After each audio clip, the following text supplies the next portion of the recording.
Uh, my name is Omalawa for all those that wanna know. Got a YouTube stepping Insta that I named the Omo Show, where I clearly spit the flow, show you around the life I chose. So add me if you wanna see how far the story goes. Peace, family. Welcome to the Omo Show. I'm Omo, the Afrocentric creatress, here to raise the vibrations of the entire Black nation. And I know I'm talking a little lower than usual, maybe a lot lower than usual, but I have my daughter sleeping in the back, and unless y'all gonna put her back to sleep, I'm gonna talk just like this. So you better crank your volume up if you feel like you can't hear me, but this is what you're gonna get today, okay? So I'm just here because for those who have been watching my journey for a minute, you know, in the beginning of my quote-unquote conscious journey, I made this video about why I felt that Black artists should feel obligated to the Black community. And I'm like past that point. Well, I would say that even though I feel like I do feel that Black artists should feel obligated to the community, I'm past that point of feeling like it is their duty, you know. And in that video, I basically am talking about how I feel like it's their duty, but I'm past that point. You know, I understand and overstand and understand better now how an artist will say, you know, I'm just here for me. Like, I'm here to express myself. I'm here to have fun. I didn't ask to be no role model. I didn't ask for people to watch me. How people take my music, that's up to them, blah, blah, blah. Now, I can understand that point, or at least I can see where they're coming from. And even if I don't agree, I still don't believe that the blame should be necessarily placed on the artist. So that's to say, I believe at this point in my life that accountability, the Black community needs to start holding these Black artists more accountable. You know, the Black community needs to start setting higher standards for who we choose to represent us, entertain us, consume us, you know, or, you know, who we spend our money on. And I'm saying all of this because earlier today or whatever, somebody made a post like, who's better, Drake or Chris Brown? And, you know, people was commenting, so many people, Chris Brown, you know, whatever. And I commented, and I was just like, well, Drake, to our knowledge, has never put his hands on no woman. And he don't be singing songs like these hoes ain't loyal while disrespecting women. If anything, Drake be singing love songs or them softy heartbreak songs. Just saying, you know. And some people agree with that, but then of course it's always that defense as to Chris Brown and his actions. You know, he was young, he was this, he was that. But then when I bring up the point that just recently, with one of his most recent girlfriends in his older age, you know, she had to file a restraining order against him because of his abusive habits or threats towards her. And with that, you know, still defense on his part. And I feel like too many times we do that. We justify what artists or famous people do, that we don't give people, ordinary people, we don't give them those same privileges or those same leeways that we give artists. And I'm speaking of Chris Brown. I'm speaking of not even just artists, just whoever. It doesn't matter. Athletes, whatever. Mike Vick, you know. I don't know. It's dogfighting. Everybody may not be against that.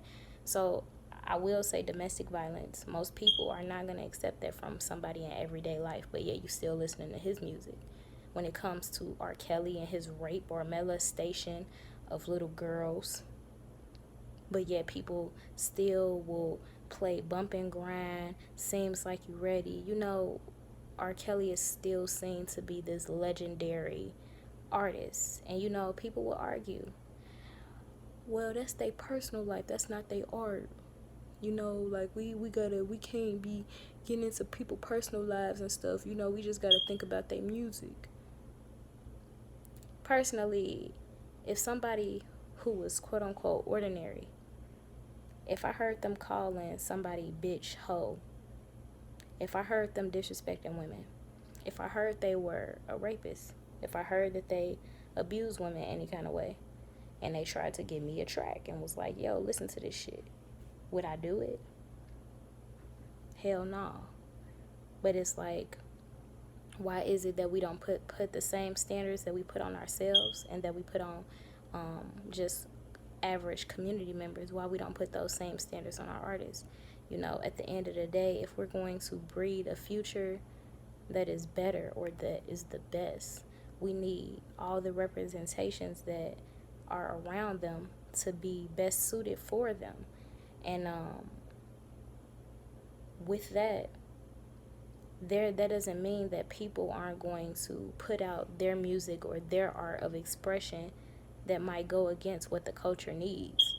But as the culture, as the community itself, it is our job to actually start being more strict, more disciplined, more aware of what we are allowing into our minds, but also our children's minds, our families' minds, our community's minds. And if we don't believe in punishing artists or community members for acts that they might commit against the community, then if it's not a punishment, then what is the alternative? How are we holding them accountable? How are we allowing them to know that what they're doing is not okay? That even if white people are going to buy their music, because of course they don't give a fuck about the black community. I'm not going to say everybody, but I'm just saying, at the end of the day, if white people going to buy the music because his domestic violence situation or the whole incident was within a black community, which isn't their issue, let them buy his music. But as the black community, let us actually stop idolizing famous people so much. Stop putting them on a pedestal. Start requiring exactly what you require out of a normal person, out of a person that is on TV, because they are indeed normal. Or you could say that no one is normal. Thus, we are all the same in being extraordinary or unique. So with that, they shouldn't get any passes. That's really all I got for y'all.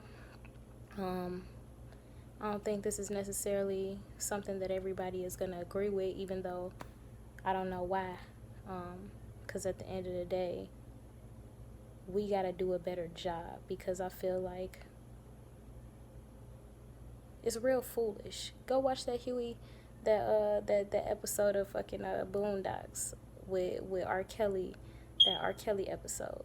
We do look like fools. We really do. When we still bump and grind and we still dance and we still smile and hee hee ha ha with someone who is blatantly committing acts against our community, hasn't apologized and not even required to, because we haven't even asked for it, and don't care enough. So yeah, we gotta do better. Real Talk Tuesdays, that's what it was.